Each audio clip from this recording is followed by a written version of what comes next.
تعمیر کرو اللہ کا گھر تعمیر کرو، جنت کی طرف جو جاتی ہے،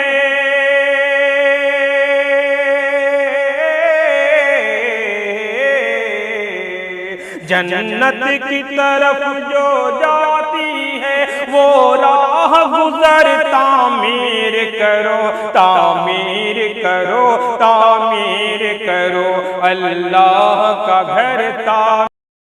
حضرت مولانا و مفتی جاوید اختر صاحب مظاہری صدر جمعیت علماء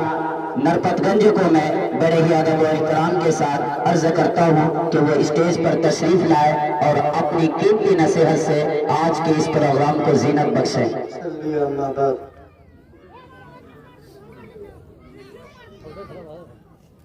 حضرت استاد الاساتذہ حضرت اقدس الحاج مولانا احمد علی مفتاحی دامت برکاتہم العالیہ، استاذ حدیث و فقہ تفسیر مظاہر العلوم سہارنپور حضرت اقدس الحاج مولانا و مفتی کوثر علی سبحانی مظاہری دامت برکاتہم، اور اپنے پنچایت کے ہونہار لیڈر اور پہلے کے مکھیا حضرت الحاج فرزند علی صاحب اور پورو سرپنچ حضرت محمد طیب صاحب اور اسٹیج پر بیٹھے ہوئے تمام حضرات اور سامعین اعظام، بس میں یہ وقت حضرت حاجی صاحب کا تھا، بس مجھے بلا لیا گیا وہ چند منٹوں کے لیے، میں چند باتیں آپ حضرات کے سامنے رکھوں گا پھر اپنی جگہ رہوں گا۔ سب سے پہلی بات میں آپ حضرات کو یہ بتانا چاہتا ہوں کہ ایک مرحوم گزرے ہیں ہمارے یہاں، ایک مرحوم، اور وہ مرحوم کتنا ثواب حاصل کر رہے ہیں، قبر میں ہیں، قیامت تک ان کو ثواب ملتا رہے گا، قیامت تک۔ ایک ایسے مرحوم گزرے ہیں، اور انشاءاللہ اللہ کے ذات سے یہ یقین ہے کہ اس مرحوم کو اللہ تبارک و تعالیٰ جنت الفردوس میں داخل فرمائے گا۔ کیوں نہیں؟ جس وقت اس خطے میں ضلالت و گمراہی تھی، جس وقت اس خطے کے لوگ چھری پر دعائیں پڑھوا کر رکھ کر ماضی کے لیے اپنے جانوروں کو ذبح کرنے کے لیے وہ چھری رکھ لیتے تھے، اس زمانے میں جب ہمارے سماج کے اندر علم کی بو باش نہیں تھی، علم کیا ہوتا ہے کوئی نہیں جانتا تھا، اس وقت جو غربت و افلاس کا وقت تھا، وہ وقت جس وقت کسی کے ذہن و دماغ میں نہیں آیا ہوگا کہ اس خطے کو بھی عالم کی ضرورت ہے، اس خطے کو رہنما کی ضرورت ہے، اس خطے کو ایسے شخص کی ضرورت ہے جو جنت کے لیے سوالدہ مجوع کی سرزمین پر لوگوں کی تشکیل کرے۔ میرے محترم جن کو دوستو، یہ تمام باتیں اس وقت کے بزرگ مرحوم جناب عابد دادا مرحوم ہیں جو قبر میں لیٹے ہوئے ہیں، اس وقت ان کے ذہن و دماغ میں یہ بات آئی کہ اس خطے کو عالم دین کی ضرورت ہے۔ ہماری آبادی بہت زیادہ تھی، بہت سارے لوگ اس دنیا کے اندر آئے، اس خطے کے اندر آئے، اللہ نے یہ اس احساس، اس شعور